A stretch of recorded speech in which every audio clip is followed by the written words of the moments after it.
क्या कह रहे थे सर, हम हरियाणा की बात कर रहे थे। हम कह रहे थे कि 1857 यानी कि 1857 से लेके और 1966 तक का क्या हाल रहा होगा पूरा हरियाणा के अंदर, उसे समझते हैं। ये एरा अगर समझ में आ गया ना तो बहुत सारी चीजें हमें समझ में आएगी, बहुत सारी चीजें समझ में आ जाएगी हमें। देखो भाई, क्रांति हुई थी, नो डाउट, सबको पता है। 1857 का जो रिवॉल्ट था वो हम लोग आगे अंबाला पढ़ेंगे तो समझेंगे, लेकिन वैसे तो आपको पता है कि ये 10 मई को क्रांति हुई थी। 10th ऑफ मई 1857 को हरियाणा के अंदर एक जिला है जिसका नाम है आपका अंबाला है। अंबाला या अंबाला के अंदर आप लोग अंबाला छावनी कहिएगा, अंबाला कैंट कहिएगा। यहां से इस क्रांति का, या अंग्रेजों ने तो इसको कहा था विद्रोह, कहा था सैनिक विद्रोह। इस सैनिक विद्रोह की शुरुआत हुई थी आपकी, यहां से शुरुआत हो गई थी। ये सबसे पहले शुरुआत इसी जगह से ही हुई थी।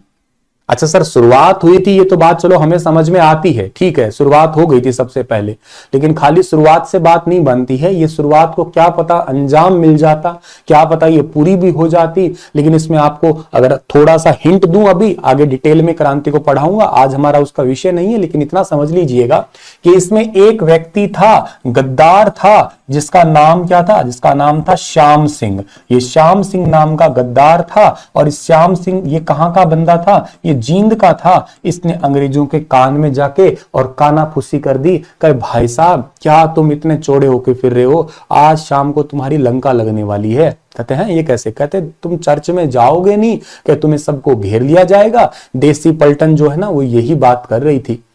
तो अंग्रेजों को इस बात का पता लग गया, पहले से ही वो सचेत हो गए, और सचेत हो गए तो क्रांति उतनी जितना सक्सेस होना चाहिए था उतना नहीं हुआ। लेकिन हाँ, पूरे भारत के अंदर इन्हीं टाइप के गद्दारों की वजह से, बहुत आगे डिटेल है इसमें पढ़ें, लेकिन अभी के लिए हम समझो कि पूरे हरियाणा में, पूरे भारत में बहुत सारे गद्दारों की वजह से ये ठीक ढंग से पास नहीं हुई, फेल हो गई थी। लेकिन अंग्रेजों को इस क्रांति के जस्ट बाद में ना एक चीज तो समझ में आ गई थी, कहते यार और कुछ करो ना करो, इन हरियाणा वालों को थोड़ा सा देखना पड़ेगा, ये गड़बड़ कर सकते हैं, इनका कुछ ना कुछ सिस्टम थोड़ा ठीक करना पड़ेगा। इनके अगर टेंशन नहीं पैदा की, इनको अगर किसी और काम में नहीं लगाया ना, तो हमारी तो ये लंका लगा देंगे, ये तो पक्की बात है। बोले तो कहते चलो एक काम करते हैं, इनको हम लोग पंजाब में मिलाते हैं। और हरियाणा राज्य को क्या कर दिया, 1858 में, 1858 के अंदर हरियाणा का पंजाब में विलय हुआ। हरियाणा राज्य का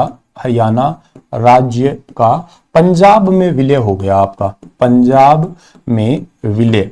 ये हरियाणा राज्य का जो पंजाब में विलय हो गया, मतलब पंजाब में मिला दिया गया, हरियाणा मर्ज विद पंजाब 1858 के अंदर मिलाया गया।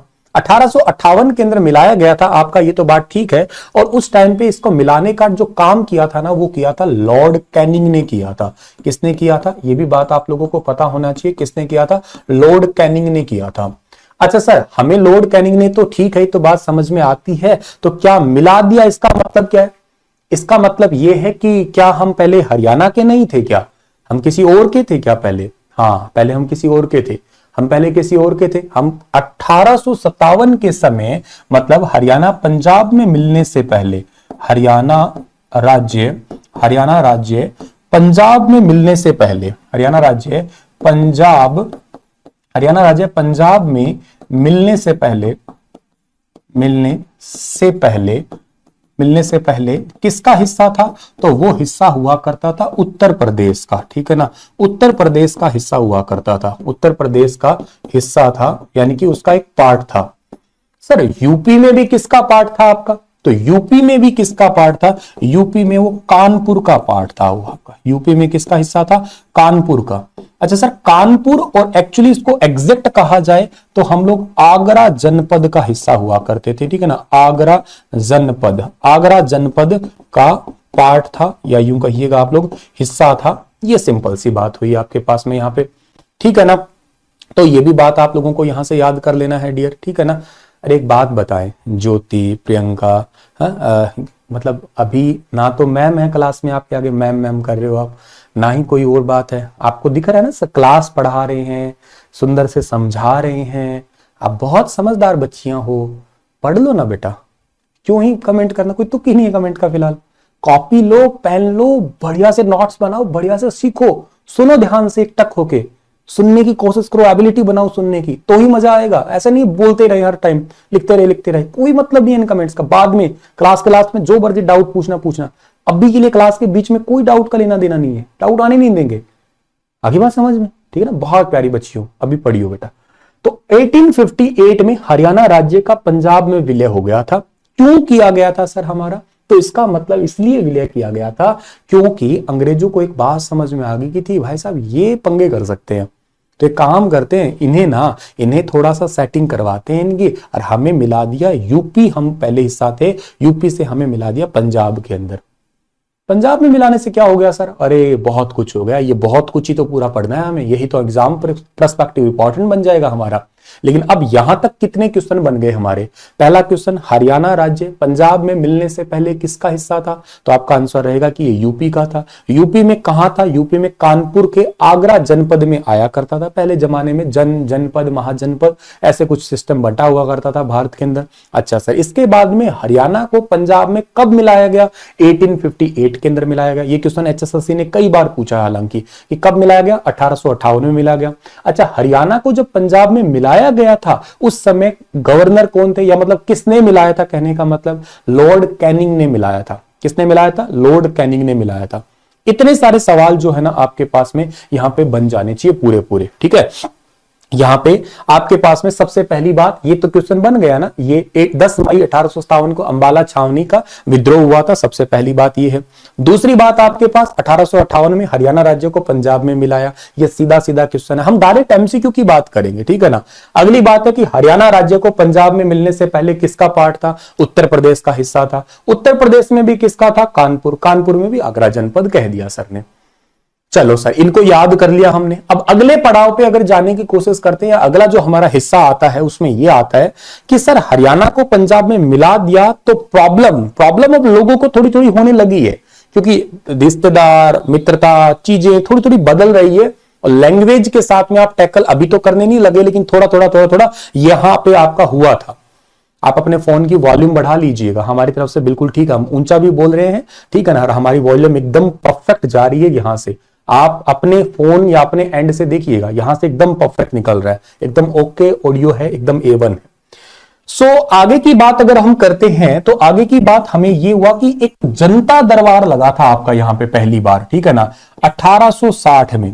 1860 में लॉर्ड कैनिंग ने क्या किया था? लॉर्ड कैनिंग ने, ठीक है ना, लॉर्ड कैनिंग जो थे ना आपके, उन्होंने जनता दरबार लगाया था। इन्होंने क्या लगाया था? इन्होंने लगाया था जनता दरबार। इन्होंने जनता दरबार लगाया सर। अब ये जनता दरबार मतलब क्या होता है सर? जनता दरबार का मतलब है कि भैया ऐसा है कि अंग्रेज पहले कभी बैठे नहीं करते थे इस टाइप से। अंग्रेज इस प्रकार के सिनेरियो में तो कभी नहीं आए थे कि वो सबके आगे आके बीच में आके बैठ गए हों, ऐसा कुछ नहीं था। ये पहली बार ऐसा हुआ था कि अंग्रेज लोग बैठे, अंग्रेजों के सामने जनता बैठी थी और जनता की बातें सुन रहे थे। जस्ट लाइक आजकल मुख्यमंत्री एक जन संवाद कार्यक्रम कर रहे हैं। जस्ट लाइक मुख्यमंत्री आजकल क्या कर रहे हैं? एक जन संवाद कार्यक्रम कर रहे हैं, आपको पता होगा। और ये जन संवाद कार्यक्रम की तरह ही जो है ना, ये कार्यक्रम आपका यूं समझिएगा उस जमाने के अंदर ये हुआ करता था आपका, ठीक है ना। जैसे जन संवाद कार्यक्रम आज के टाइम पे था, उस टाइप का ही जो है ना ये आपका एक कार्यक्रम हुआ करता था उसमें। एक सेकंड रुकिएगा। हाँ,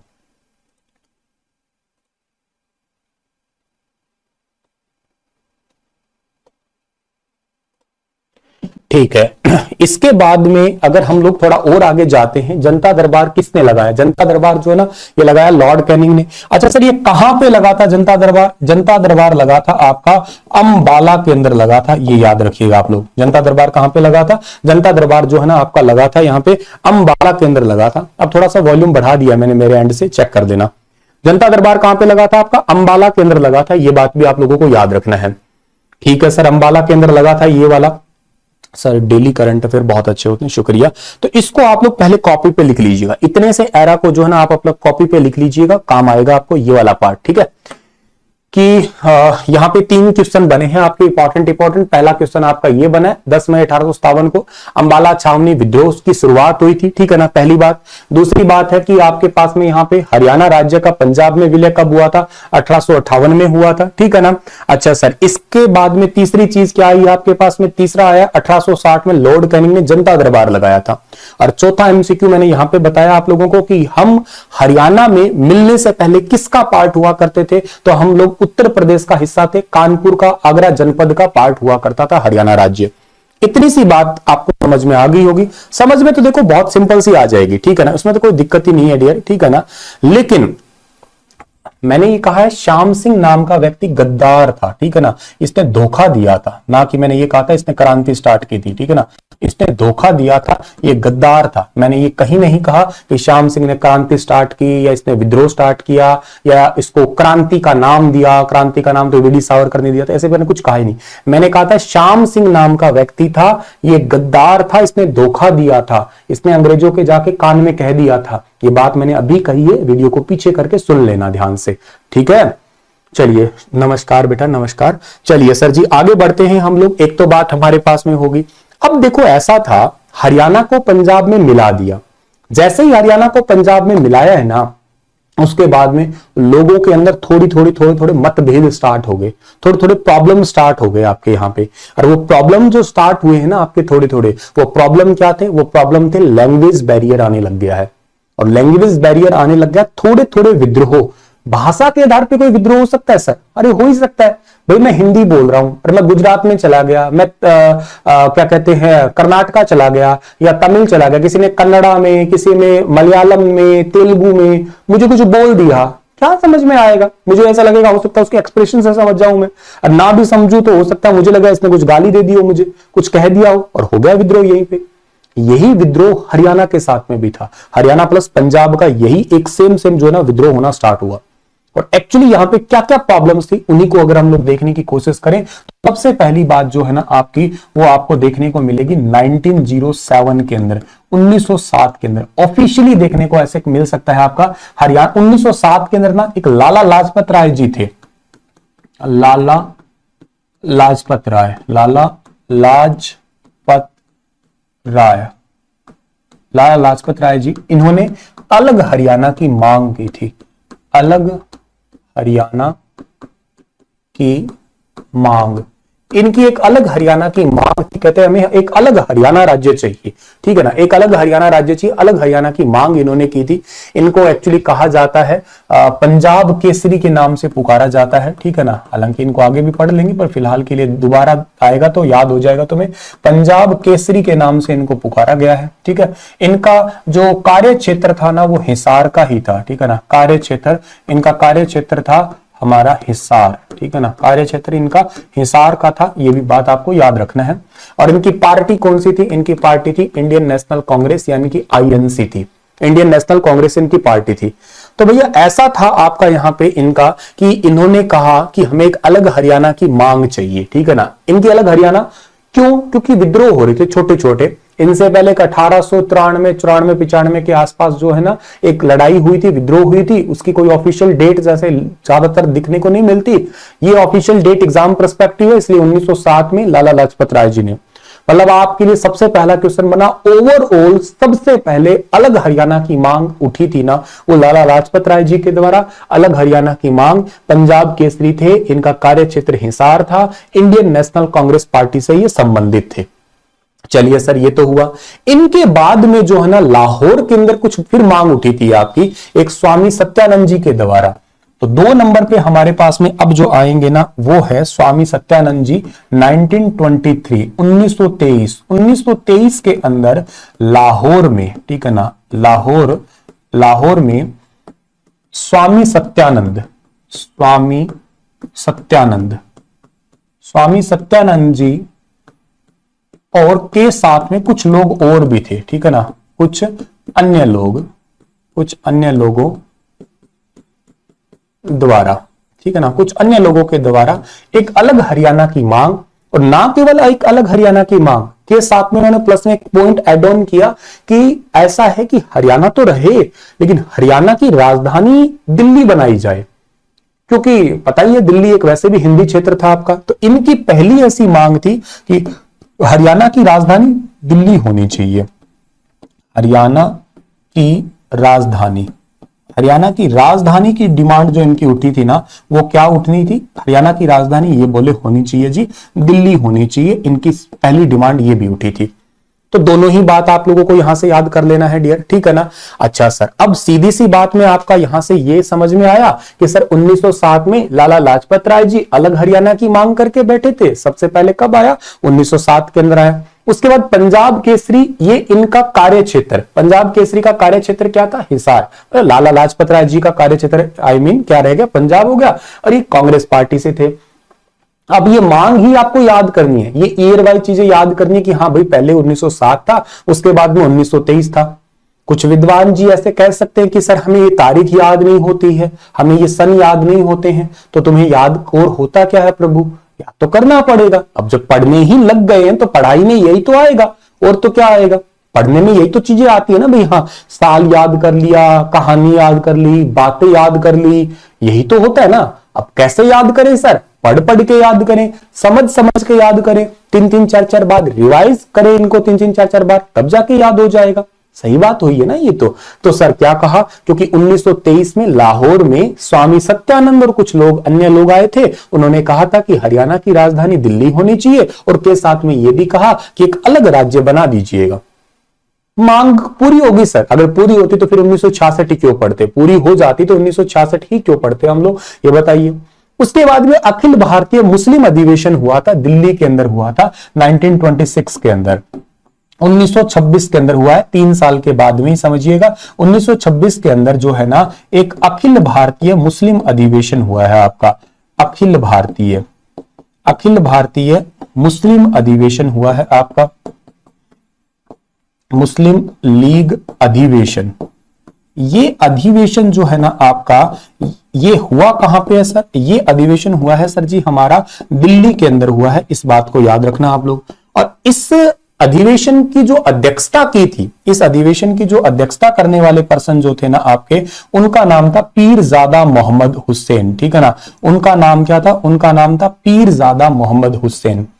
ये पर्सन थे पीरजादा मोहम्मद हुसैन, पीरजादा मोहम्मद हुसैन जो है ना, ये इसके अध्यक्ष थे। तो मतलब कहने का क्या था? इनका कहने का ये था कि ये भी चाहते तो यही थे, कह रहे पंजाब से अलग होके हरियाणा बन जाए, इनकी भी मांग। वो बात बार बार नहीं लिख रहा हूं मैं कि हाँ ये चाह रहे हैं पंजाब हरियाणा अलग, पंजाब सब यही कह रहे हैं। अब आगे 1966 तक जितनी भी बातें चलेगी ना, सारे यही कह रहे हैं बार बार, सबका कहना ही एक ही है आपका यहाँ पे, ठीक है ना। तो यही सिंपल सी बात है आपका, ठीक है। तो 1926 में अखिल भारतीय मुस्लिम लीग अधिवेशन दिल्ली के अंदर हुआ। पीरजादा मोहम्मद हुसैन जो है ना इसके अध्यक्ष थे। कहा इन्होंने भी यही था कि भैया अलग हरियाणा बना दो। क्यों सर अलग हरियाणा बन गया क्या? बिल्कुल भी नहीं बना। निराशा तो इनको भी लगी ही होगी। उसके बाद में दिल्ली के अंदर एक कांग्रेस कमेटी बैठी थी थोड़े दिनों के बाद ही, 1928 के अंदर, 1928 के अंदर, 1928 में दिल्ली के अंदर ही, ठीक है ना, दिल्ली में एक दिल्ली कांग्रेस कमेटी बैठी थी आपकी, दिल्ली कांग्रेस कमेटी, दिल्ली कांग्रेस कमेटी थी। इसने भी अलग हरियाणा की मांग, इसमें कई लोग मुख्य गण थे, तो एक कोई खास याद करने का नीड है नहीं तुम्हें, तो इन्होंने पूरा नहीं, सबने ही कहा था, मतलब मांग तो यही थी कि अलग हरियाणा होना चाहिए। सभी यही कह रहे थे कि हमारा अलग हरियाणा हो जाए तो ही ज्यादा अच्छा है।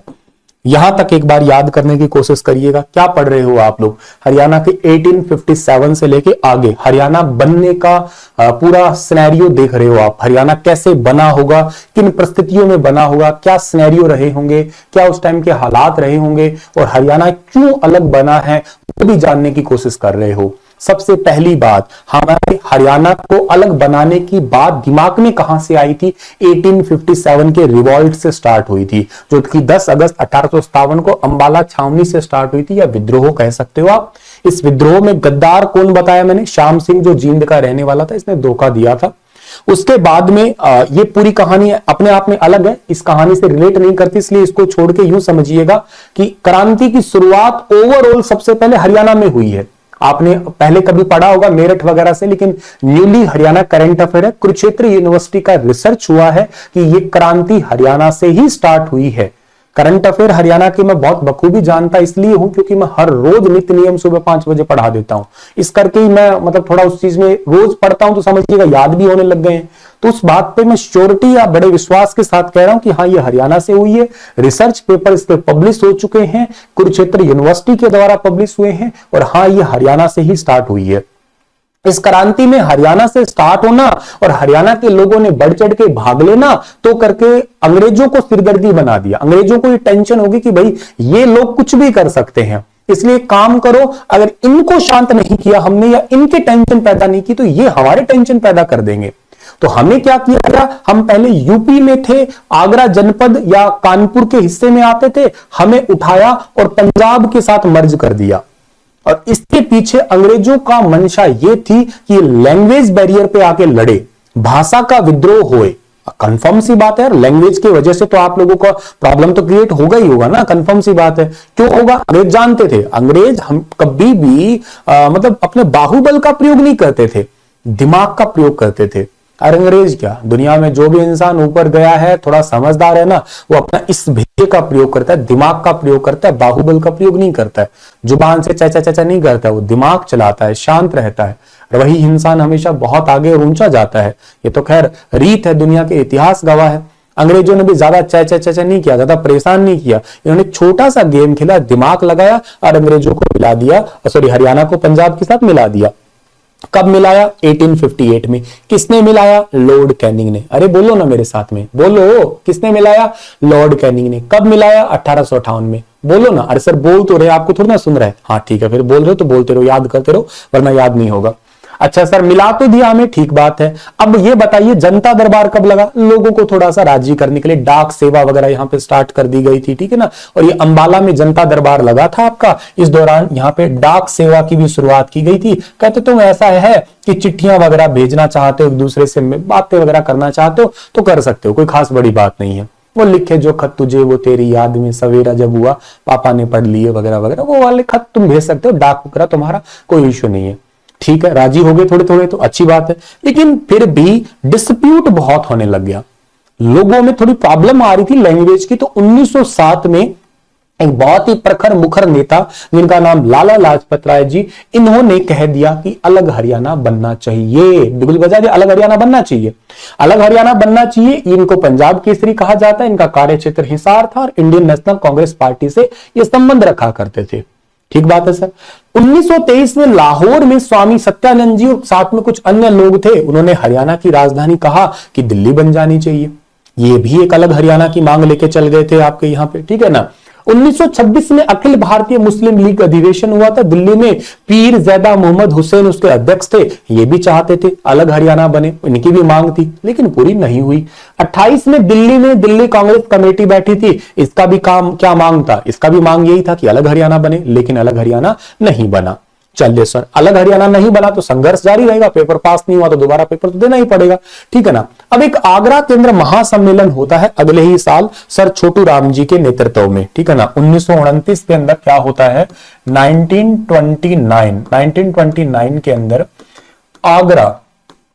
आगरा जिसका ताजमहल तुमने सुना होगा, आगरा में क्या होता है, एक महासम्मेलन होता है आपका, ठीक है ना। आगरा में एक महासम्मेलन हुआ और इस महासम्मेलन के अध्यक्ष थे चौधरी छोटू राम जी थे, ठीक है ना, चौधरी छोटू राम जी।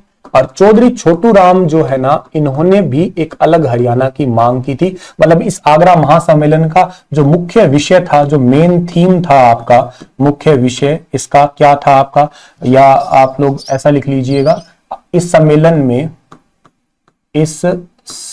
में मुख्य विषय लिखेंगे, ज्यादा ठीक लगेगा। मुख्य विषय एक लाइन में पूरा हो जाएगा ना। मुख्य विषय था अलग हरियाणा की मांग, अलग हरियाणा की मांग, ठीक है ना, अलग हरियाणा की मांग, यही इसका मेन थीम था। मतलब एक लाइन में पूरा कवर हो गया हमारा ये, ठीक है। चलो सर, 1929 क्या अलग हरियाणा बना, जाहिर सी बात है बिल्कुल ही नहीं बना। अच्छा, उसके बाद में एक और गजब का काम हुआ था आपका, अगले 1-2 साल के बाद में 1931 में। देखो अंग्रेजों ने क्या क्या दिमाग में कीड़ा पैदा किया है। 1931 में, एक बार लिखता हूं फिर इसको एक्सप्लेन करता हूं। 1931 में एक अंबाला के फाइनेंस कमिश्नर थे, ठीक है ना, अंबाला जो है, अंबाला के वित्त कमिश्नर थे या वित्त अधिकारी थे, वित्त अधिकारी, फाइनेंस कमिश्नर इसको इंग्लिश में कहते हैं। अंबाला के वित्त अधिकारी या फाइनेंस कमिश्नर थे जिनका नाम था mister Geoffrey Corbett. Mister Geoffrey Corbett, ये अंबाला के एक वित्त अधिकारी थे। ये गए हैं राउंड टेबल कॉन्फ्रेंस में। आपको पता है 3 गोलमेज सम्मेलन हुए हैं, ठीक है ना, 3 हुए हैं आपके गोल मेज सम्मेलन, ठीक है ना, जिनको आप लोग राउंड टेबल कॉन्फ्रेंस के नाम से जाना करते हैं, ठीक है ना। राउंड टेबल कॉन्फ्रेंस या गोलमेज सम्मेलन हुए, कहां हुए हैं सर जी? दुनिया के सबसे ज्यादा भीड़ भाड़ वाले शहर में, लंदन में। एक नई रैंकिंग के अनुसार बताता हूं तुम्हें, फरवरी 2023 की रैंकिंग है, टॉम रैंकिंग, ट्रैफिक रैंकिंग। दुनिया में सबसे ज्यादा भीड़ भाड़ वाला शहर लंदन है। यहां पे 10 किलोमीटर का सफर तय करने में आपको 36 मिनट 27 सेकंड का टाइम लगता है। और दुनिया में दूसरे नंबर का सबसे ज्यादा भीड़ भाड़ वाला शहर है बेंगलुरु, कर्नाटका का कैपिटल। यहां पे 10 किलोमीटर का सफर तय करने में 29 मिनट और 10 सेकंड का समय लगता है। तो सबसे ज्यादा भीड़ भाड़ वाला शहर, लेकिन पढ़ने लायक दुनिया में सबसे बेस्ट शहर कौन सा है? लंदन है, ये बात याद रखिएगा। पढ़ने लायक सबसे बेस्ट शहर है ये। तो अगर हम बात करते हैं यहां पे कि लंदन शहर में गोलमेज सम्मेलन हुए थे, 3 गोलमेज सम्मेलन हुए, सबको अच्छे से पता है। पहला हुआ था आपका 1930 में हुआ था, दूसरा हुआ था 1931 में हुआ था, और तीसरा हुआ था 1932 के अंदर हुआ था। 3 गोलमेज सम्मेलन थे। इन तीनों में हिस्सा लेने वाले कौन थे? इन तीनों में भाग लेने वाले कौन थे? इन तीनों में भाग लेने वाले जो थे ना, उनका नाम था डॉक्टर भीमराव अंबेडकर जी, ठीक है ना। डॉक्टर BR साहब लिख रहा हूं मैं सिंपल शॉर्ट फॉर्म में, डॉक्टर BR साहब, ठीक है ना। डॉक्टर भीमराव अंबेडकर साहब थे, बाबा साहब थे।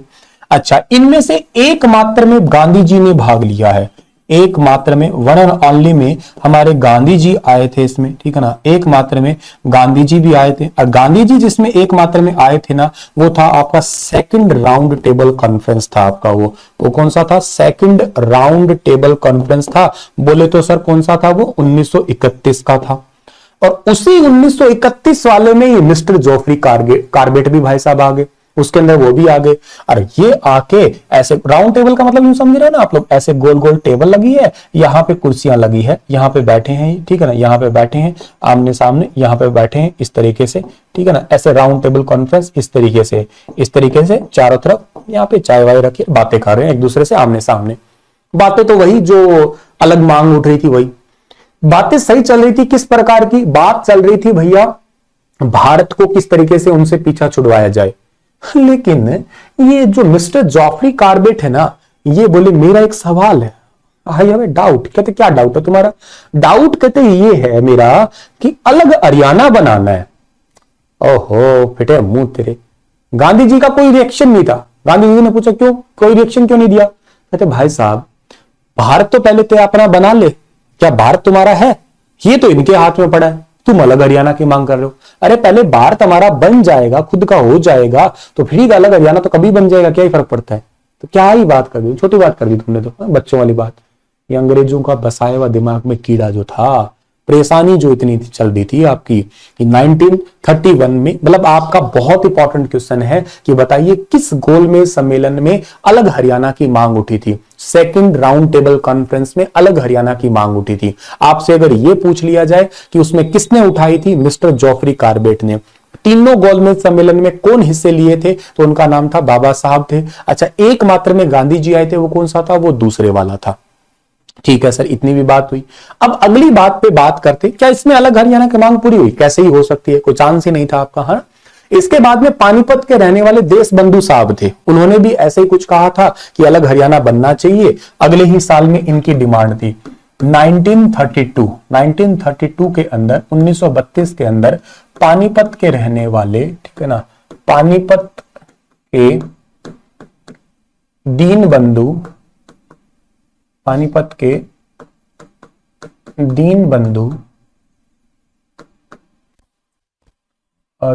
गुप्ता जी इन्होंने भी जो है ना एक अलग हरियाणा की मांग की थी।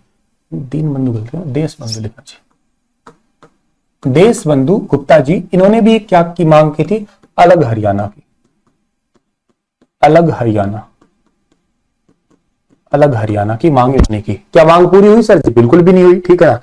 अच्छा, उसके बाद में इसी के चलते चलते यहां पे क्या हुआ था आपका, यहां पे, ठीक है ना, तो यहां पे अलग बात यहां पे हुई कि ऐसा करते हैं कि पंजाब विधानसभा के इलेक्शन की तैयारी चलने लगी थी। पंजाब विधानसभा के अंदर इलेक्शन हो रहे थे, यूनियनिस्ट पार्टी के काम चल रहे थे, 1937 के अंदर हुए थे आपके, वो भी लिख देते हैं हम लोग। 1937 में क्या हुए थे, पंजाब विधानसभा के, पंजाब लेजिस्लेटिव असेंबली के इलेक्शन होते हैं आपके यहाँ पे, पंजाब विधानसभा में चुनाव। अभी वैसे भारत में चुनाव का मुद्दा बहुत ज्यादा ट्रोल कर रहा है। क्यों ट्रोल कर रहा है? वन नेशन वन इलेक्शन होने की बात है, उसकी कमेटी बनी है। भारत के पूर्व राष्ट्रपति रामनाथ कोविंद जी जो है ना, वो उसके मुख्य अतिथि बने, मतलब अध्यक्ष बने हैं उसके, ठीक है ना। समझाएंगे आपको क्या होता है वो भी। पंजाब विधानसभा में चुनाव हुए थे और इस चुनाव के अंदर जीत कौन गए थे, तो इस चुनाव के अंदर जो एक्चुअली जीत हासिल की थी ना, वो हासिल किसने की थी, वो पार्टी ने की थी, यूनियनिस्ट पार्टी ने। कौन सी पार्टी ने की थी? यूनियनिस्ट पार्टी ने की थी, ठीक है ना। यूनियनिस्ट पार्टी ने जो है ना वो जीत हासिल की थी इसके अंदर, यूनियनिस्ट पार्टी इसकी जो है ना वो जीत हासिल की थी। और पंजाब के जो प्रथम प्रधान बने थे उस टाइम पे, पंजाब के जो प्रथम प्रधान बने थे ना, उनका नाम क्या था? सिकंदर हयात खां थे। पंजाब के प्रथम प्रधान, पंजाब के प्रथम प्रधान बने थे, इनका नाम था सिकंदर हयात खां। सिकंदर हयात खां पंजाब के प्रथम प्रधान जो है ना बने थे, सिकंदर हयात खां। उसके बाद में बने थे मलिक हयात खां। दूसरे जो बने थे, सेकंड जो बने थे ना, वो बने थे मलिक हयात खां। दूसरे बने थे मलिक हयात खां। कहानी बहुत सिंपल है। 1926 के अंदर अखिल भारतीय मुस्लिम लीग अधिवेशन दिल्ली में हुआ था, जिसमें पीरजादा मोहम्मद अध्यक्ष थे। अलग हरियाणा की मांग की। 28 में दिल्ली कांग्रेस कमेटी बैठी, अलग हरियाणा की मांग। 29 में चौधरी छोटू राम जी, आगरा महासम्मेलन हुआ, विषय यही था, अलग हरियाणा नहीं। 31 में मिस्टर जॉफरी कार्बेट, दूसरे गोलमेज सम्मेलन, अलग हरियाणा की मांग नहीं। 32 में देश बंधु गुप्ता जी, पानीपत से नहीं, अलग हरियाणा की मांग नहीं पूरी हुई। 37 में इस दौरान पंजाब विधानसभा में इलेक्शन हुए, जीत होती है यूनियनिस्ट पार्टी की। पंजाब के प्रथम प्रधान बने सिकंदर हयात खां और मलिक हयात खां इसके बाद थे। लेकिन अलग हरियाणा की मांग तो अभी भी चल रही थी, ठीक है। 1946 में कमेटी बैठी है। 1946, ये भी अपने आप में बड़ा इंपॉर्टेंट सवाल है। 1946 में क्या है, एक कमेटी थी JVP, जवाहरलाल नेहरू, वल्लभ भाई पटेल और पटाभी सीतारामैया। इसमें मेन हमारे लिए जो इंपॉर्टेंट है ना वो यही है, क्या? पटाभी सीतारामैया। पटाभी सीतारामैया, इन्होंने अलग हरियाणा की मांग उठाई थी। इन्होंने अलग हरियाणा की मांग उठाई थी, अलग हरियाणा की मांग। एक्चुअली उस समय 1946 तक का जो समय था ना, वो देश की आजादी के बहुत करीब के समय था आपका। और इस टाइम पे आप जवाहरलाल नेहरू और वल्लभ भाई पटेल जी को तो जानते ही हो। अगर वल्लभ भाई पटेल अगर भारत में ना होते ना, तो तुम्हें यूं समझो मामा की कोथली वाला जो सिस्टम था ना, वो भी यूं समझो पासपोर्ट वीजा के साथ ही आता। एक देश से दूसरे देश, हमारे मामा किसी दूसरे देश में रहते हैं, ये हाल होता। पूरे भारत के अंदर ही न जाने कितने टुकड़े होते। रोहतक एक देश अलग होता है, हिसार एक अलग देश होता, पानीपत अलग देश, मान लो यूं टुकड़े होते। ये हरियाणा देश, राजस्थान देश ऐसे हो जाते। मतलब जगह जगह टुकड़े थे। 565 से ज्यादा रियासतों को एक साथ इकट्ठा करने का काम तो इनका ही था। वल्लभ भाई पटेल जी का बड़ा गजब का नेचर था। एक हाथ में गाजर रखते थे, एक हाथ में लठ रखते थे। राजा के पास जाते थे, गाजर खाइए महाराज। गाजर नहीं खाना पसंद करते, ठीक है, फिर लठ को बजाते थे, टक टक टक टक, अगला समझ जाता था। लगभग सारे समझे थे, 3 नहीं समझे थे। एक जूनागढ़ नहीं समझा था। पता है आप लोगों को, जूनागढ़ बहुत थोड़े समय के लिए पाकिस्तान में मिला था, फिर दोबारा हिंदुस्तान में मिला है। दूसरा हैदराबाद नहीं समझा। हैदराबाद को भारत की पेट का कैंसर कहा जाता है। क्यों? क्योंकि हैदराबाद की सोच क्या थी, देखो, ये हैदराबाद, यहां पे हैदराबाद, ठीक है ना, मतलब आंध्र प्रदेश, यहां पे पाकिस्तान। हैदराबाद कहता है मैं पाकिस्तान में मिलूंगा। मजे की बात सुनो तुम, पाकिस्तान कहता हाँ मैं तुझे मिलाऊंगा। भाई साहब गजब हो, तुम्हारे लिए तालियां हो जाए इस बात पे। तो कहां तुम, हम भी बोले ठीक है मिलके दिखाओ भाई। ठीक है, जूनागढ़ की बात समझ में आती है कि बॉर्डर लगती है, ठीक है, कहीं ना कहीं वो समझ में आ जाती है भी आसपास के बॉर्डर लगने वाला है, ठीक है मैं उधर नहीं रहूंगा इधर रहूंगा, वो तो चल जाता है। लेकिन तुम कहां, हम मतलब कुछ लॉजिक ही नहीं है। मैं पाकिस्तान सर, इधर वाले पाकिस्तान पूर्वी किधर ही मिलो, अगर इधर मतलब बांग्लादेश वाला भी पहले वो हिस्सा पूर्वी पाकिस्तान, इधर किधर भी मिल लो, चांस ही नहीं था, बहुत दूर दूर। फिर भी 1-1.5 साल का समय लगा था, ले देके मिल तो गया ही था।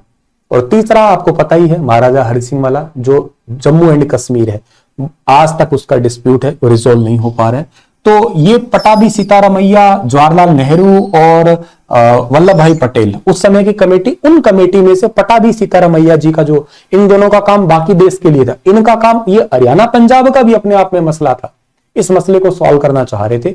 सॉल्व हुआ कि नहीं हुआ? नहीं हुआ, होता तो फिर इतना लंबा आगे जाते ही क्यों हम लोग। ठीक है सर, और आगे क्या चला फिर हमारा? और आगे ये चला कि हमारा देश आजाद हो गया। देश आजाद हो गया, सबको पता लग गया, ठीक है हाँ सर, देश आजाद हुआ 1947 के अंदर, 1947, ठीक है ना, 15 अगस्त 1947, 15 अगस्त 1947 वी गॉट फ्रीडम। हमने सर फ्रीडम लिया है कि लिबर्टी लिया है? अब इन दोनों में भी क्या फर्क है? इन दोनों में भी कोई फर्क है क्या? हाँ, इन दोनों में फर्क होता है। फ्रीडम और लिबर्टी, लिबर्टी होता है पूर्णतः आजाद, फ्रीडम होता है कुछ चीजों तक, कुछ लिमिट में आपको फ्रीडम आजादी मिली है। जैसे मान लो कोई बंदा जेल से आजाद हुआ है, तो एक्चुअली वो फ्रीडम लिया है, वो जेल से तो आजाद होगा कि जीवन के और भी बहुत बंधन है। लिबर्टी मतलब पूर्णतः आजाद होना, किसी प्रकार का कोई प्रकार का बंधन ना होना, वो लिबर्टी में आना। हमारे खुद के कानून नहीं थे ना यहां तक आते आते, हमने तो 26 जनवरी 1950 तक आते आते हमारे खुद के कानून तैयार किए थे। खैर, तो 15 अगस्त 1947 को हम आजाद तो हो गए। आजादी के बाद में पंजाब के पहले मुख्यमंत्री कौन बने हैं? ये क्वेश्चन शायद आपके सभी के जुबान पे चढ़ा हुआ है, फिर भी आप लोगों को लिखवा रहा हूं मैं। आजाद भारत, या यूं कहिएगा आप लोग 1947 के बाद, 1947 के बाद पंजाब के पहले मुख्यमंत्री, पंजाब के पहले मुख्यमंत्री, पंजाब के पहले मुख्यमंत्री, तो पंजाब के पहले मुख्यमंत्री कौन थे? गोपी, याद होगा शायद गोपीचंद भार्गव के बारे में। हाँ, गोपीचंद भार्गव। और गोपीचंद भार्गव जी कहां के रहने वाले थे? ये हरियाणा के सिरसा जिले के रहने वाले थे। आज हरियाणा के अंदर सबसे बड़ा जिला है और जनसंख्या घनत्व इसका सबसे कम है, ओनली 303, उल्टा सीधा एक समान। ठीक है ना, ये भी बात आपको यहां से याद कर लेना है जी। तो सिरसा से संबंधित थे 303 सिरसा का घनत्व, ये तो मैं वैसे बता रहा हूं आप लोगों को, लेकिन हाँ ये बन गए थे गोपीचंद जी भार्गव, सबसे पहले बने ये मुख्यमंत्री। अब ये मुख्यमंत्री तो बने थे, इसके बाद में यहां पे ही अगले ही साल थोड़ा थोड़ा एक प्रॉब्लम क्रिएट होता है, थोड़े थोड़े टाइम के बाद में। थोड़े टाइम का मतलब क्या सर? थोड़े टाइम का मतलब ये है कि 1947 से अगला ही साल यानी कि 1948, 1948 में एक प्रॉब्लम क्रिएट हुआ है। 1948, 1948 में ना एक पंजाब से मास्टर तारा सिंह थे, ठीक है ना, मास्टर तारा सिंह, मास्टर तारा सिंह। और मास्टर तारा सिंह ने क्या किया, एक अजीत नामक समाचार पत्र था आपका, अजीत जो है ना आपके, सॉरी हाथ लिखने में कट जाता है क्या, अजीत नामक समाचार पत्र, अजीत नामक समाचार पत्र, अजीत नामक समाचार पत्र में पंजाबी सूबा शब्द का प्रयोग किया इन्होंने, पंजाबी सूबा, पंजाबी सूबा शब्द का प्रयोग। अब पंजाबी सूबा शब्द का प्रयोग किया, इसका मतलब सर, इसका मतलब ये कि थोड़ा गड़बड़ हो गया। गड़बड़ ये हो गया कि भाई साहब आप पंजाबी सूबा बोल रहे हो, हम हरियाणा के हैं, हम हिंदी बोल रहे थे, लैंग्वेज का बैरियर सीधा, ऑलरेडी लड़ ही रहे थे, ऑलरेडी तो चल ही रहा था। ये बात तो यूं समझो आग में घी डालने जैसी बात हो गई। पंजाबी सूबा मतलब ये कैसे कह दिया?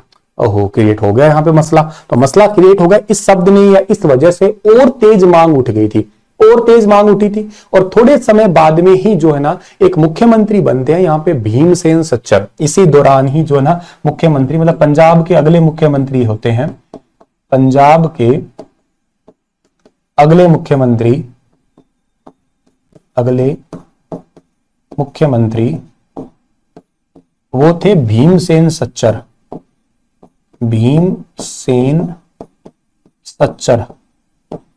लोग उनके पास जाते हैं कि देखो ऐसा है, प्रॉब्लम बहुत है।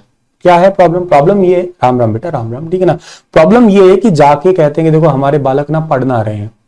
पढ़ क्यों नहीं रहे? तो स्कूल में जाते हैं, कुछ खा पी के आ जाते हैं, खाना देते हैं, वो खाना खा के आ जाते हैं, पढ़ाई नहीं करते। कहते क्यों? कहते हमें समझ ही नहीं आता। पंजाबी में कुछ सब बोल रहे हैं, पंजाबी में लिख रहे हैं, पंजाबी में कुछ कह रहे हैं, कुछ कहानी नहीं पल्ले पड़ रही है, तो हमारे बच्चे भी पढ़ लिख लेंगे। महाराज कुछ ऐसा सिस्टम हमारे लिए करिएगा। तो भीमसेन सच्चर ने 1 अक्टूबर 1949 को एक फॉर्मूला लागू किया था, शायद आप लोगों को पता होगा। उस फॉर्मूले का नाम है सच्चर फॉर्मूला। हालांकि वो फेल हुआ था, वो बात अलग है, ठीक है ना। तो हमारे हरियाणा के लिए एक फॉर्मूला आता है, ये क्वेश्चन पेपर में कई बार आया है, Sachar formula. Sachar formula, Sachar formula कब आता है? ये आता है 1 अक्टूबर 1949 को आता है आपका। और इसको लाए कौन से मुख्यमंत्री थे? इसको लाने वाले मुख्यमंत्री थे भीमसेन सच्चर, ठीक है। इसको लाने वाले मुख्यमंत्री थे भीमसेन सच्चर। भीमसेन सच्चर जो है ना, इसको लाने वाले मुख्यमंत्री थे। फॉर्मूले में क्या खास था? फॉर्मूले में यूं खास था कि हिंदी क्षेत्र के अंदर हिंदी और पंजाबी के अंदर पंजाबी, ऐसा बोल दिया, ठीक है ना। हिंदी क्षेत्र जो है ना, हिंदी क्षेत्र, उसके अंदर तो क्या कह दिया? कहते तुम हिंदी पढ़ो लेकिन दूसरी लैंग्वेज में पंजाबी हो जाएगा। और पंजाबी के अंदर तो खैर पंजाबी है, ये कोई इश्यू नहीं है, ठीक है ना। पंजाबी के अंदर तो क्या हो गया? आपकी पंजाबी हो गया। वो बोले यार वो तो बात सारी ठीक है, हमें हिंदी क्षेत्र में प्राइमरी भाषा के रूप में चलो हिंदी है, सेकेंडरी में पंजाबी पढ़नी क्यों है? पंजाबी का तुक क्या बनता है ये तो बताओ, पंजाबी पढ़नी ही क्यों है, पढ़ाना ही क्यों चाहते हो? तो मतलब फॉर्मूले में तो कोई पास होने वाली बात ही नहीं है। तुमने तो बात तो वही कर दी, कहते ठीक है प्राइमरी हिंदी पढ़ना, पंजाबी हो गया एक प्रकार से। पंजाबी को बीच में अड़ाई क्यों रहे हो? पंजाबी हटा दो जड़ से। इतना जल्दी तो कहां पंजाबी हटने वाली है, इतना जल्दी तो कोई हटने का कोई चांस ही नहीं था आपका। और इसके चलते चलते यहां पे और बहुत सारी चीजें जो है ना क्रिएट हुई। ये बात भारत सरकार पे भी आपकी पहुंच गई थी, और भारत सरकार के पास पहुंची ना, इस करके भारत सरकार ने क्या किया, एक ना आयोग बनाया। इसके लिए स्पेशली आयोग बनाया आपका 29 दिसंबर को, अगले पन्ने पे लिख रहा हूं मैं, 29 ऑफ दिसंबर 1953, 1953 को, 29 दिसंबर 1953 को जो है ना भारत सरकार ने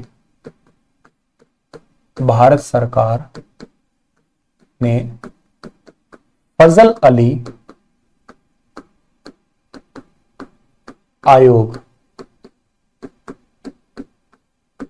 ये आयोग बनाया था फजल अली की अध्यक्षता में। फजल अली इसके अध्यक्ष थे। और इसका विषय क्या था? इसका थीम क्या था? इसका विषय था राज्य पुनर्गठन या राज्यों का पुनर्गठन। आप एक बात बताएं सर, क्या हरियाणा ही अकेला ऐसा था या बाकी और राज्यों में भी प्रॉब्लम हो रही थी? बाकियों में भी और प्रॉब्लम हो रही थी। ऐसी सेम प्रॉब्लम ये भी हो रही थी कि हमारा राज्य जैसे आंध्र प्रदेश भाषा के आधार पर गठित होने वाला भारत का पहला राज्य, अगेन लैंग्वेज का ही प्रॉब्लम वहां पे आ रहा था आपका। तो ऐसा ही था कि लैंग्वेज इश्यू आ रहा था, तो फजल अली आयोग को या फजल अली की अध्यक्षता के अंदर भारत के अंदर भेजा गया कि बताइएगा, आप लोग जाके बताइए कि आप वहां पे जाके कि किस किस आधार पे राज्य बन सकते हैं। सर हमें बताइए, आप हमें ये बताइए कि राज्य का आधार क्या है, मतलब कोई राज्य किसी जगह पे बनेगा ना तो कैसे कैसे बन सकता है, कैसे बन सकता है राज्य? देखो भैया ऐसा है, राज्य बनने का आधार ये रहता है आपका कि या तो राज्य बनेगा भाषा के आधार पे, लैंग्वेज डिस्प्यूट हो सकता है, या राज्य बनेगा आपका क्षेत्र के आधार पे, एरिया बहुत बड़ा है, या फिर राज्य बनेगा धर्म के आधार पे, ये रहेगा ना। मैं थोड़ा आपको बीच में कह देना चाहता हूं कि मैं कोई डेमो टाइप से कुछ नहीं पढ़ा रहा हूं, मेरी टीचिंग का मेथड यही है, मैं हमेशा पढ़ाता ही ऐसा हूं। और नहीं भरोसा हो तो आप देख सकते हैं, बहुत सारी क्लासेस सुनील बिश्नोई सर्च करके अपने आप ही दिख जाएंगी आपको। हमारा तरीका यही है पढ़ाने का, हम सदा ही ऐसे पढ़ाते हैं। हमारे मन में ये जरा भी नहीं है कि हम डेमो में पढ़ा रहे हैं, हमारा बस मन है कि हम नॉर्मल पढ़ा रहे हैं जो बैच में है। रेगुलर क्लासेस हमारी होती ही ऐसी है, जिन्होंने हमसे पहले पढ़ा हुआ है वो बखूबी जानते हैं, नहीं पढ़ा हुआ उनको भी हम कह रहे हैं हमारी एनर्जी, हमारी फ्रिक्वेंसी, हमारे पढ़ाने का तरीका, लैंग्वेज, सब कुछ यही चलेगा, सब कुछ सेम यही रहेगा, कोई उसमें कंचित भी बदलाव नहीं होगा। तो मतलब कोई अलग से कुछ नहीं है, यही है हमारा, हम पढ़ा ही रहे नॉर्मल जो पढ़ाना होता है हमें, ठीक है ना। सो खैर हम क्या कह रहे थे कि राज्यों का पुनर्गठन के लिए कहते भाषा के आधार पर राज्य बन जाए या धर्म के आधार पर बन जाए या क्षेत्रफल के आधार पर बन जाए, यही तो तरीका होगा ना आपका। हाँ सर यही है। तो ये हरियाणा में भी आया था क्या सर? हाँ हरियाणा में भी फजल अली आयोग आया था। कब आया था और कहां आया था? 1955 के अंदर आया था। 1955 में फजल अली आयोग हरियाणा में आता है, ठीक है ना। फजल अली आयोग, फजल अली आयोग जो है ना, फजल अली आयोग ये हरियाणा में आता है। हरियाणा आगमन, इनका हरियाणा का आगमन है। और हरियाणा में भी कहां पे आते हैं ये? हरियाणा के अंदर आते हैं ये रोहतक के अंदर आते हैं। ये हरियाणा में आते हैं रोहतक में, ठीक है ना। हरियाणा के रोहतक के अंदर आते हैं डियर, ठीक है ना। अब क्या बात करें हम लोग यहाँ पे कि ये रोहतक के अंदर तो आते हैं, चलो ठीक बात है। हाँ हम बायोलॉजी पढ़ाते हैं, हम कंप्यूटर करंट अफेयर और हरियाणा जी की पढ़ाते हैं। खैर क्या कह रहे थे हम आपको, फजल अली आयोग हरियाणा के अंदर आया था और रोहतक के अंदर आया था। क्या भाई पूछा लोगों से, बताओ क्या प्रॉब्लम, क्या समस्या आ रही है? समस्या तो यही है कि अलग हरियाणा बना दो, प्रॉब्लम यही आ रही है। बढ़िया से रिपोर्ट तैयार करी, सब कुछ तैयार किया, क्या अलग हरियाणा बन जाएगा सर जी? नहीं, अलग हरियाणा बन जाएगा कि नहीं बनेगा ये तो आपको ही पता है, क्योंकि कॉमन सेंस ही बात आ रही है कि अलग हरियाणा यहां तक आते आते तो कोई तुक ही नहीं बना कि अलग हरियाणा नहीं बना है, ठीक है ना। अलग हरियाणा क्यों नहीं बना है उसकी वजह तो आप लोगों को बहुत अच्छे से पता लग रही है कि यहाँ पे एक रिपोर्ट आती है इनकी। इस रिपोर्ट के अंदर ऐसा हुआ कि क्षेत्रीय फॉर्मूला लागू हो गया, अलग हरियाणा नहीं बना था आपका यहाँ पे, ठीक है ना। 7वां संविधान संशोधन हुआ था, उसके आधार पे क्षेत्रीय फॉर्मूला लागू हुआ था। मैं इसकी तारीख भी लिख देता हूं, 25 जुलाई 1956 को इस फजल अली आयोग की ना रिपोर्ट आती है। इस रिपोर्ट के अनुसार, इस रिपोर्ट के अनुसार, इस रिपोर्ट के अनुसार 7वां संविधान संशोधन, संविधान संशोधन मतलब कॉन्स्टिट्यूशन अमेंडमेंट, 7वें संविधान संशोधन, 7वें संविधान संशोधन के आधार पर हरियाणा और पंजाब के अंदर जो क्षेत्र था ना उसमें क्षेत्रीय फॉर्मूला लागू हो गया। क्षेत्रीय फॉर्मूला लागू, ठीक है ना। हरियाणा और पंजाब का जो क्षेत्र था ना आपका, उसके अंदर कौन सा फॉर्मूला लागू हो गया आपका? यहाँ पे क्षेत्र का फॉर्मूला लागू हो गया, क्षेत्रीय फॉर्मूला अलग से लागू कर दिया गया आपका, ठीक है ना। कौन सा फॉर्मूला लागू कर दिया गया आपका? क्षेत्रीय फॉर्मूला, मतलब क्षेत्र के आधार पे जो है ना बांट दिया गया अलग से, ठीक है ना। तो ये भी बात आप लोगों को यहां से याद कर लेना है डियर, ठीक है ना। ये सर मैं पिछले साल आपसे पढ़ी हूं, बहुत अच्छा पढ़ाते हैं आप, एस्टेट क्लियर भी किया था, दोबारा एस्टेट देना अलग सब्जेक्ट से। शुक्रिया डियर फीडबैक के लिए। हाँ तो ठीक है, तो अलग मतलब कहते हैं क्षेत्र बना दो, हिंदी क्षेत्र अलग, पंजाबी क्षेत्र अलग, ऐसे कैसे हो सकता है? एक ही जगह पे दो दो एरिया बन जाए आपके, बंट जाए, पास हो ही कैसे सकता है? चांस ही नहीं था, ठीक है ना। क्षेत्रीय फॉर्मूला इन्होंने अपना बना तो लिया था, लेकिन अलग क्षेत्र तो आप समझ ही सकते हैं कि कहां ही लागू होने वाला है, ठीक है ना। क्षेत्रीय फॉर्मूला लागू कर दिया गया था, लेकिन क्षेत्रीय फॉर्मूला आपका पूरा नहीं हुआ था, ठीक है ना। मैं इसको एक साथ लिख लेता हूं, यूं समझो। इस आधार पर पंजाब व हरियाणा में, पंजाब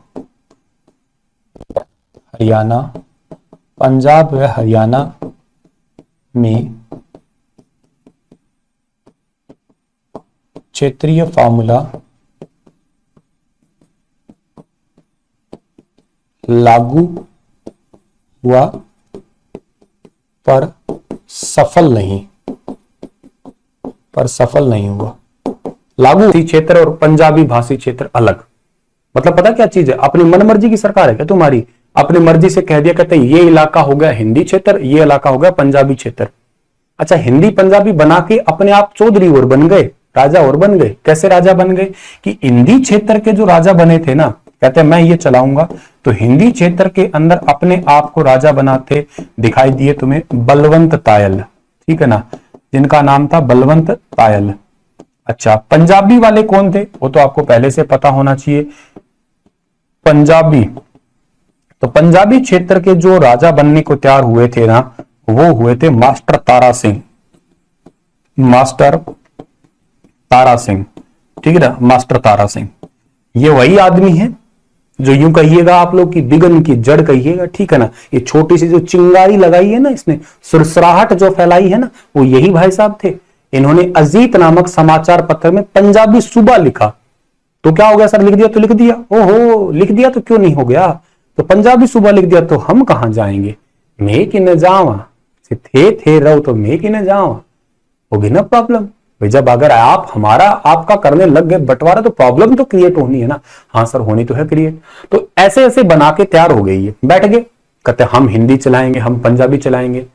रुको जरा, अब आते हैं हमारे अगले मुख्यमंत्री साहब जी आते हैं, ठीक है ना। इसको आप अपनी कॉपी पे खैर लिख ही लिए होंगे कल की क्लास तक।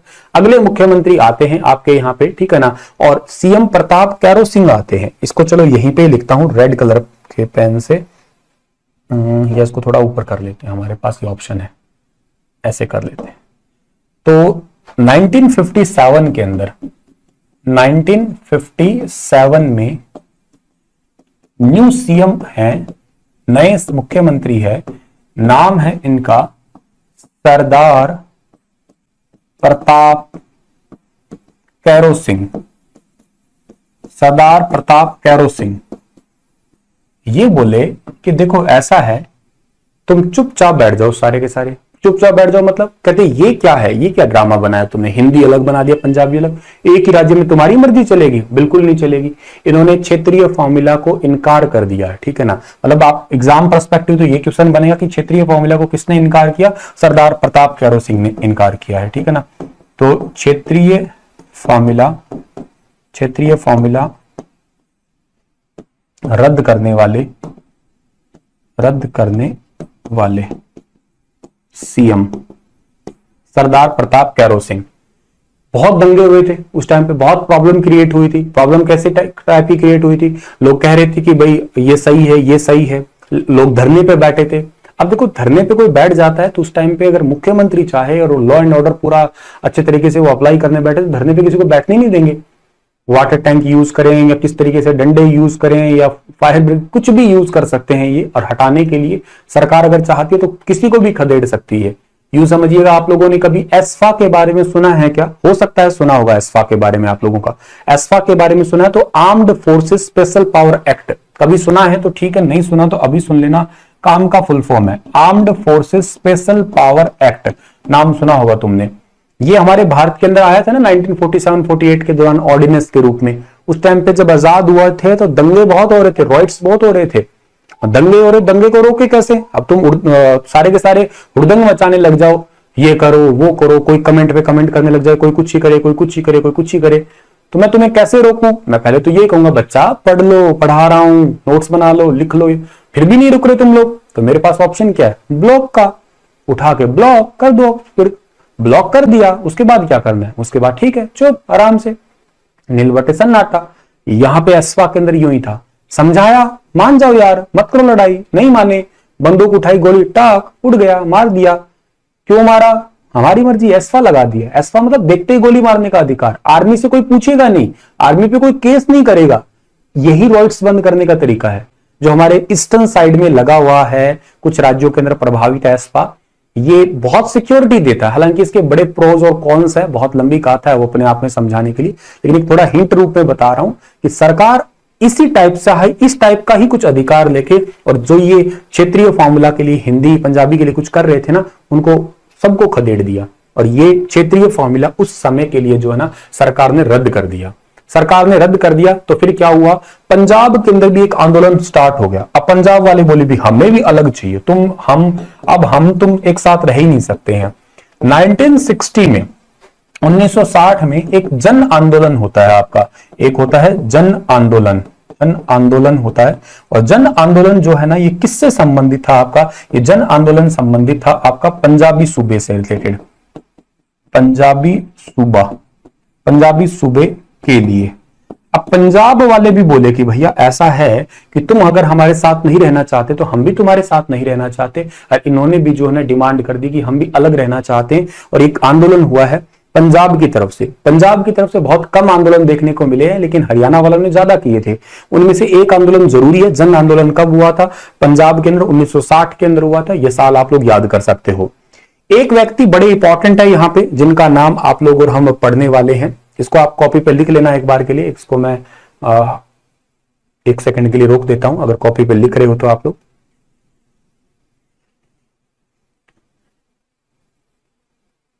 चलिए थोड़ा और आगे चलते हैं हम लोग, इसको यहां तक रोक देखते हैं हम लोग। अच्छा, एक व्यक्ति थे आपके जिनका नाम था फतेह सिंह, ठीक है ना। एक व्यक्ति थे जिनका नाम था फतेह सिंह। जो फतेह सिंह थे ना आपके, फतेह सिंह, ये आमरण अनशन पर बैठ गए। ये बैठे आमरण अनशन पे, ठीक है ना। मैं रोटी नहीं खाऊंगा, इन्होंने कह दिया मैं रोटी नहीं खाऊंगा। भैया क्यों नहीं खाओगे? कहते इसलिए नहीं खाऊंगा कि जब तक तुम लोग हरियाणा पंजाब को अलग नहीं कर दोगे। 10 अगस्त की बात है ये, 1965 की बात है ये। अकाल तख्त के आगे बैठे थे ये, ठीक है ना। अकाल तख्त के सामने, अकाल तख्त के सामने फतेह सिंह नाम के पर्सन, और ये बैठ गए कहां पे? आमरण अनशन पे। आमरण अनशन पे क्यों बैठे? कहते भाई खाना नहीं खाऊंगा जब तक तुम लोग आजाद नहीं कर दोगे ना, हरियाणा पंजाब बिल्कुल अलग नहीं हो जाएगा ना तब तक। हालांकि इनका आमरण अनशन जो है ना थोड़े दिन के लिए बीच में रुका भी था। स्टार्टिंग में अनशन पे बैठे थे ये, तब भारत पाकिस्तान की लड़ाई चल रही थी। कहते महाराज थोड़ा सा सब्र तो करो, वहां तो लड़ रहे हैं हम लोग, उधर तुम इधर चल रहे हो कि हमें अलग हरियाणा अलग पंजाब चाहिए। एक बार बाहर वालों को थोड़ा रोक लें, अंदर की बात तो बाद में भी कर लेंगे। चलो वहां से थोड़ी शांति मिली, ये थोड़े महीनों के बाद में दोबारा जाग गए, और दोबारा जाग के आके बैठे। कहते अब मैं खुद को आग लगा लूंगा। कहते यार किस लिए आग लगा लोगे? आग मैं इसलिए लगा लूंगा अगर तुमने हरियाणा पंजाब को अलग नहीं किया तो। और ये बात ना युवाओं को बड़ी प्रभावित करी। ये क्वेश्चन एग्जाम में वैसे पूछा जा चुका है। खुद को आगजनी के हवाले करने की बात किसने की थी? खुद को आगजनी के हवाले, खुद को आगजनी के हवाले, खुद को आगजनी के हवाले करने की बात, खुद को आगजनी के हवाले करने की बात जो है ना फतेह सिंह ने कही थी। युवा लोग बड़े प्रभावित हुए।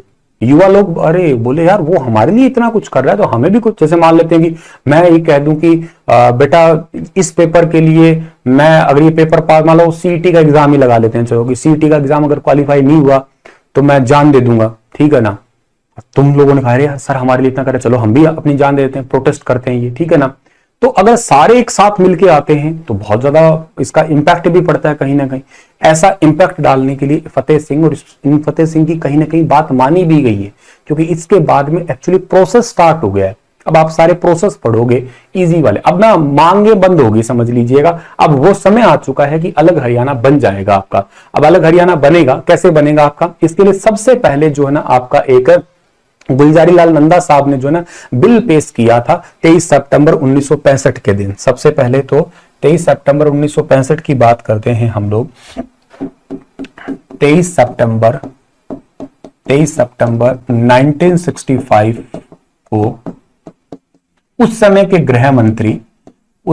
गृह मंत्री यानी कि होम मिनिस्टर, उस टाइम के होम मिनिस्टर, नाम क्या है इनका? जीएल नंदा, गुलजारी लाल नंदा बोलते हैं इनको, ठीक है ना, गुलजारी लाल नंदा। इन्होंने पंजाब पुनर्गठन के लिए, पंजाब पुनर्गठन बिल लोकसभा में पेश किया है, लोकसभा में पेश किया। अब गुरुजी थोड़ा सा बता दीजिएगा ना कि क्या है पंजाब पुनर्गठन जो है ना, ये लोकसभा में पेश किया है, ये क्या है सिस्टम? अब मैं यहां पे इसी पॉइंट के साथ में थोड़ा सा करंट अफेयर डिस्कस करना चाहूंगा जो बहुत ज्यादा इंपॉर्टेंट है। क्या करंट अफेयर डिस्कस करना चाहोगे सर आप लोग? आप लोगों ने आजकल थोड़े दिन पहले जो है ना वो सुना होगा, ठीक है, एक वन नेशन वन इलेक्शन वाला जो तुमने जो है ना सिस्टम सुना होगा, वन नेशन वन इलेक्शन, है ना। तो वहां से थोड़ी थोड़ी चीजें रिलेट कर लोगे आप लोग, समझ जाओगे कि क्या होता है क्या नहीं है ये। अभी संसद का स्पेशल सेशन भी बुलाया गया है आपका, इसको मैं समझा रहा हूं एक अलग पन्ने पे। इससे रिलेट करना आप लोग चीजें, थोड़ा सा बेसिक कंसेप्ट भी आपके क्लियर हो जाएंगे। और अगर करंट अफेयर तो मैंने करवाने ही हैं आप लोगों को, तो इसी पॉइंट के साथ ही रिलेट करके करवाता हूं आपको मैं। तो देखो ऐसा है डियर आपका कि भारत के अंदर कितने प्रकार के चुनाव होते हैं आपके, ठीक है ना। चलो एक काम करता हूं मैं, पहले इसी को क्लियर करके उसको लास्ट में याद दिला देना, मैं इसको लास्ट में जोड़ूंगा बात, पहले इसको पूरा करता हूं। 23 सितंबर 1965 को ना गृह मंत्री होम मिनिस्टर गुलजारीलाल नंदा ने क्या किया था, पंजाब पुनर्गठन बिल लोकसभा के अंदर पास किया। इसको समझाऊंगा कंसेप्ट को, एक बार इस लाइन को पूरा कर दूं कंप्लीट में। अच्छा, बिल तो पास किया था, ये तो चलो ठीक है आपका, बिल तो आपको पता है ना कि लोकसभा के अंदर आते हैं, सिंपल सी बात है आपके पास में यहाँ पे। अब थोड़े दिन के बाद में जो है ना एक संघर्ष समिति बैठती है हरियाणा के अंदर, ठीक है ना, और संघर्ष समिति जो है ना वो मिलने जाती है किससे आपकी, वो मिलने जाती है फतेह सिंह से। इसको लाल पेन से लिख रहा हूं मैं, 3 मार्च की बात है वो, 3 मार्च, अगला साल आ गया अब, 3 मार्च 1966, 3 मार्च 1966 को दिल्ली में संघर्ष समिति के अध्यक्ष चौधरी देवीलाल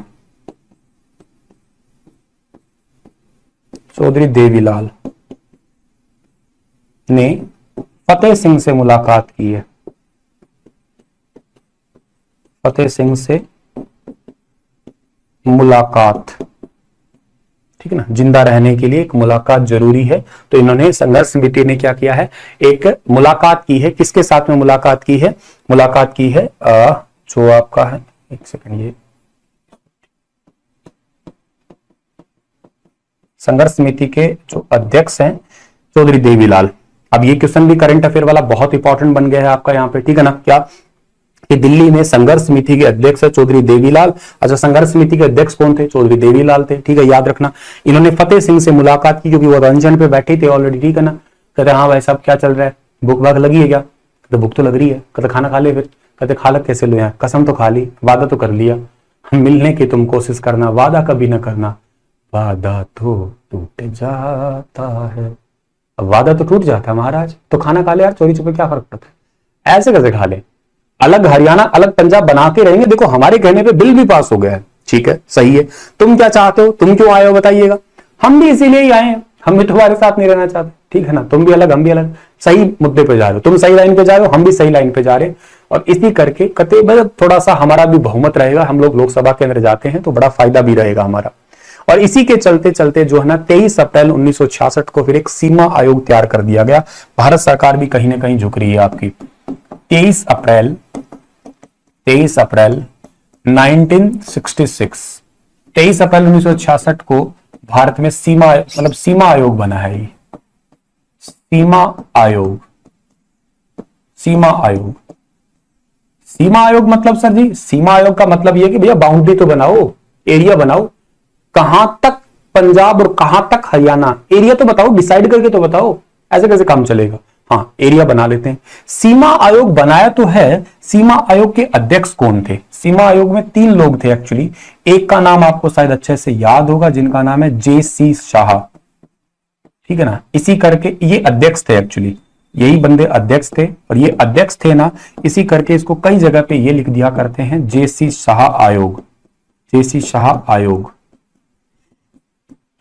जयंतीलाल छोटेलाल शाह आयोग। एक था M फिलिप और एक थे S दत्त, ठीक है, ये 3 व्यक्ति थे आपके, ये तीनों की एक कमेटी तैयार होती है आपको, जिसको आप लोग सीमा आयोग के नाम से जाना करते हैं। ये सीमा आयोग पूरा तैयार हो गया। सीमा आयोग ने अपने थोड़े दिनों के बाद में जो है ना एक रिपोर्ट पब्लिश की है। सीमा आयोग ने, इसको यहां तक रख रहा हूं मैं, सीमा आयोग ने जो है ना अपनी एक रिपोर्ट पेश की है थोड़े दिनों के बाद में। कब पेश की है, 31 मई को की है इन्होंने, 31 मई को, 31 मई 1966 को सीमा आयोग की रिपोर्ट आती है। सीमा आयोग की रिपोर्ट, सीमा आयोग की रिपोर्ट आती है 31 मई 1966 को। और इस रिपोर्ट में पता क्या चीज है, इस रिपोर्ट में बाकी सब चीजें ठीक है, डिसाइड वगैरह सब कर ली, लेकिन भाई साहब ये जो S दत्त थे ना, ये बोले हरियाणा में 2 चीज नहीं मिलेगी। एक तो नहीं मिलेगा हरियाणा को, क्या हरियाणा को नहीं मिलेगा चंडीगढ़ नहीं मिलेगा, ठीक है ना, हरियाणा को चंडीगढ़ नहीं मिलेगा, और एक हरियाणा को क्या नहीं मिलेगा, एक हरियाणा को खरड़ नहीं मिलेगा। हम बोले हमारा इसमें कोई इंटरेस्ट नहीं है, मिले ना मिले, लेकिन हमारा इंटरेस्ट इसमें है कि चंडीगढ़ हमें दे दीजिएगा। कहते ऐसे कैसे दे दीजिएगा, सीमा आयोग तैयार हो चुका है। इन दोनों तो बेचारों ने कोई बात ही कुछ नहीं की, लेकिन इन्होंने एक छोटी सी बात इस रिपोर्ट में, फाइनल रिपोर्ट में ये था। तो क्वेश्चन का आंसर ये बन सकता है पेपर में कि बताइएगा किस तारीख को या कौन सी रिपोर्ट में या किस आयोग के आधार पे चंडीगढ़ को और खरड़ को हरियाणा से अलग रखा गया था। तो चंडीगढ़ को और खरड़ को हरियाणा से अलग रखा गया था सीमा आयोग के आधार पे। बहुत ही ज्यादा डिटेल में पूछे, हालांकि ऐसा बहुत डिटेल देखा तो नहीं गया, लेकिन मान लो पूछ लिया जाए बहुत डिटेल में, तो एस दत्त नाम के पर्सन ने ये रिपोर्ट में कहा था। इनके अनुसार ये था कि चंडीगढ़ और पंजाब जो है ना, ये हरियाणा की सीमा में नहीं, ये पंजाब की सीमा के पार्ट है, ये पंजाब के क्षेत्र में आते हैं, तो ये पंजाब के होने चाहिए। तो ये रिपोर्ट तैयार हो गई और इसी रिपोर्ट के आधार पे थोड़े दिनों के बाद में क्या हुआ, एक आपका बिल पास भी कर दिया गया, ठीक है ना। इसके थोड़े दिनों के बाद में ही, मतलब 18 सितंबर को पास किया गया था। साल तो यही चलेगा आपका, ये 18 सितंबर 1966, 18 सितंबर 1966 को जो है ना, ये पंजाब पुनर्गठन बिल पास हुआ है। पंजाब पुनर्गठन बिल पास हुआ है आपका, पंजाब पुनर्गठन बिल या पंजाब बिल पास हुआ। बिल पास होने का मतलब क्या है, बिल पास होने का मतलब यह है कि अब हरियाणा आपका बनने ही वाला है, समझिएगा। इसके अंदर जो है ना आर्टिकल आपके रखे गए थे, स्पेशली आर्टिकल, मतलब यूं समझिएगा आर्टिकल 21, आर्टिकल 10, इसके तहत जो है ना अनुच्छेद, इतना डिटेल तो आपका जरूरी नहीं है, पर वैसे मान लो आर्टिकल 10, 21, आर्टिकल 10, इसके तहत जो है ना ये बिलों को पास किया गया। और बिलों को पास किया गया, अधिकार है, मतलब जैसे अलग राज्य का अधिकार होता है ना, इस टाइप से ही आपका। और इसी अधिकार के चलते हुए जो है ना हमारा थोड़े से ही दिनों के बाद में, थोड़े से दिनों का मतलब क्या है, आपका बिल पास होते ही विधानसभा का गठन किया गया था इसके अंदर, ठीक है ना। दोनों बात लिख रहा हूं यहां पे मैं, इस आर्टिकल को भी यूं लिख देता हूं मैं, यूं समझो इसके तहत तो बना है, ये बिल पास हुआ है। और हरियाणा के लिए अलग विधानसभा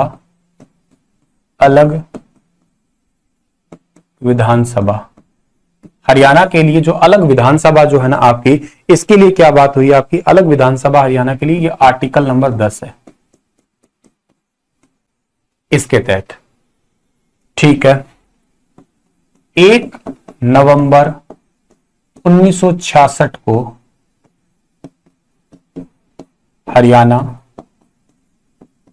अलग राज्य के रूप में, हरियाणा अलग राज्य के रूप में आया। हरियाणा राज्य जो ना अलग राज्य के रूप में आया था। संविधान संशोधन कौन सा हुआ था इसके लिए, हरियाणा के लिए, हरियाणा के लिए संविधान संशोधन मतलब कॉन्स्टिट्यूशन अमेंडमेंट कौन सा हुआ था, 18 नंबर का हुआ था। भारत का राज्य कौन सा था, ये भारत का राज्य था 17वां राज्य था। क्षेत्रफल की दृष्टि से देखा जाए,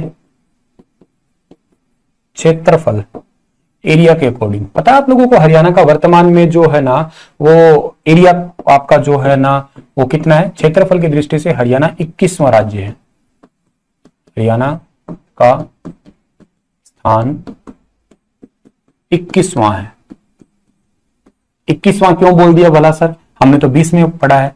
अगर देखो भारत के राज्यों में तो आंसर है 20वां, लेकिन अगर भारत में कहा जाए, भारत में तो 21वां। अब ये क्या है सर, भारत में है तो राज्य ही, और तो क्या है, नहीं, थोड़ा सा फर्क है। भारत में मतलब वो यूनियन टेरिटरी भी शामिल कर रहा है। आज की स्थिति भारत के अंदर क्या है, आज की स्थिति भारत के अंदर कुछ ये है कि भारत के अंदर टोटल 28 तो आपके स्टेट है, 28 तो भारत के अंदर स्टेट है और 8 यूनियन टेरिटरी है। और ये 8 यूनियन टेरिटरी में से एक यूनियन टेरिटरी जो 31 अक्टूबर 2019 को बनी, जिसका नाम है आपका लद्दाख। इसका एरिया जो है ना वो 54,000 स्क्वायर किलोमीटर जो है ना इससे भी ज्यादा का है। अगर पाकिस्तान ऑक्यूपाइड कश्मीर भी मतलब हमें मिल जाता है तो मतलब हरियाणा का एरिया तो आपको पता ही है कितना है। हरियाणा का एरिया तो है 44,212, हालांकि हम ज्योग्राफी में पढ़ेंगे सब चीजें, 200 वर्ग किलोमीटर। तो मतलब ये हरियाणा से ज्यादा हो गया ये। तो एक केंद्र शासित प्रदेश हमसे बड़ा है, ठीक है ना, हरियाणा से एक केंद्र शासित प्रदेश बड़ा है, हरियाणा से एक यूनियन टेरिटरी बड़ा है। और वो कौन सा है यूनियन टेरिटरी बड़ा हरियाणा से एक आपका? तो हरियाणा से एक यूनियन टेरिटरी आपका बड़ा है, उसका नाम आपका है लद्दाख, ठीक है ना, लद्दाख। ये बात आपको याद रखनी है, हरियाणा से एक यूनियन टेरिटरी बड़ा है, उसका नाम आपका है लद्दाख है। ये बात आपको याद रखना है डियर। चलिए सर जी, ये बात भी हम लोगों ने समझ ली है, हरियाणा एक अलग राज्य बन गया है, ठीक है ना। अब अलग राज्य बना है तो सर हमें पंजाब का कितना का इलाका मिला होगा लगभग? पंजाब का कितना का इलाका मिला होगा हमें? तो पंजाब का भैया हमें मिला था, यूं मान लो कि ये पूरा पंजाब है, ठीक है ना, ये क्या है आपका पूरा पंजाब है। पंजाब के अंदर से ये दरारें पड़ी, ये यूं समझ लो अब आधा हो गया पंजाब इधर का, इधर बन गया अपना हरियाणा। 35.18%, ठीक है ना। तो हमसे पूछ लिया जाए कि पंजाब का हरियाणा कितना परसेंटेज को मिला, तो पंजाब का हरियाणा को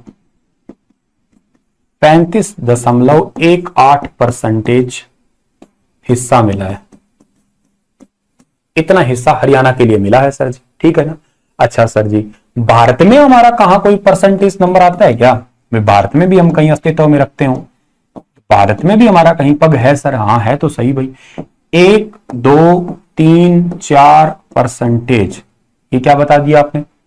हाँ ये क्या बता दिया? ये बहुत सिंपल बताया मैंने। क्या 1, 2 कहां है फिर? ये 2 की जगह पॉइंट है, 1, 2, 3, 4 ऐसे याद करोगे, 1.34 याद करोगे तो गड़बड़ हो जाएगा। पेपर के लिए ऐसे याद करना, 1, 2, 3, 4 इतना परसेंटेज एरिया आप भारत के अंदर रखते हैं। अच्छा, एरिया की बात अगर आप कर ही रहे हो तो एरिया कितना बता रहे थे आप? एरिया बता रहे थे आप 44,212 वर्ग किलोमीटर। दुनिया में किसी के बराबर हैं हम लोग? हाँ, दुनिया में हम डेनमार्क जैसे हैं, ठीक है ना, दुनिया में डेनमार्क जैसे हैं। डेनमार्क का जैसा हरियाणा कहलाता है, हालांकि डेनमार्क का इलाका हमसे थोड़ा छोटा है, 42,983 के आसपास है, लेकिन लगभग कोरिलेट कर लिया करते हैं हरियाणा को कि हाँ कुछ ऐसा है। चलो ये बातें तो ज्योग्राफी में होती रहेगी, बहुत पढ़ेंगे इनको आगे। एक